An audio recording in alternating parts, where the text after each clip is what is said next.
नमस्कार, आपण पाहताय कोकण वार्ता न्यूज. कोकण वार्ता न्यूज मध्ये आपलं सर्वांचं स्वागत. पाहुयात बातमी सविस्तरपणे.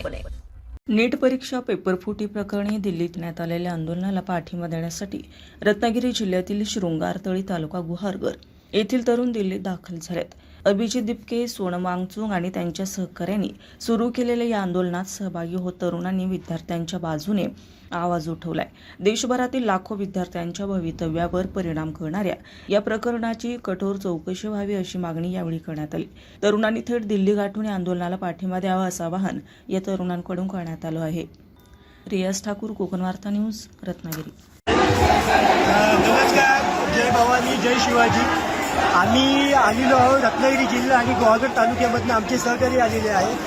तर या प्रोटेस्टसाठी आम्ही परवा आलेलो आहे आणि प्रोटेस्ट हे शांतीपूर्ण आम्ही केलेले आहे. पण या प्रोटेस्टवरती दिल्ली पोलिसांनी जो लाठीचार्ज केला आहे त्याचा आम्ही निषेध करतो आणि याच्यापुढे अशा कुठल्याही प्रकारची कारवाई करताना दिल्ली पोलीस विचार करेल, केंद्रीय प्रशासन विचार करेल या गोष्टीवरती आणि याचा सकारात्मक परिणाम नक्कीच पुढच्या पिढीला होईल असं मी आशावाद व्यक्त करतो. आणि जे आम्ही आता आलेलो आहोत अशाच पद्धतीने प्रत्येक देशातल्या लोकांनी आता रस्त्यावरती युवकांनी उतरण्याची गरज आहे. कृपया हे सर्व समजून घ्या आणि हे फक्त शिक्षणासाठी चालू आहे, बाकी कुठल्याही गोष्टी आम्ही चालू नाही आहे.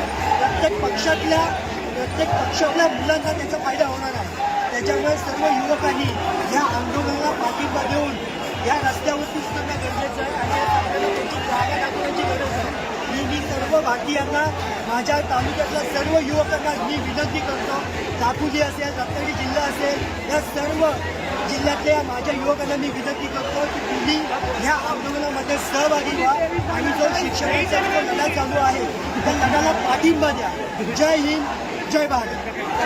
ताज्या बातम्या आणि नवनवीन घडामोडी पाहण्यासाठी आजच आमच्या कोकण वार्ता न्यूज चॅनलला लाईक करा, सबस्क्राईब करा आणि बेल आयकॉन प्रेस करा आणि पाहत रहा कोकण वार्ता न्यूज.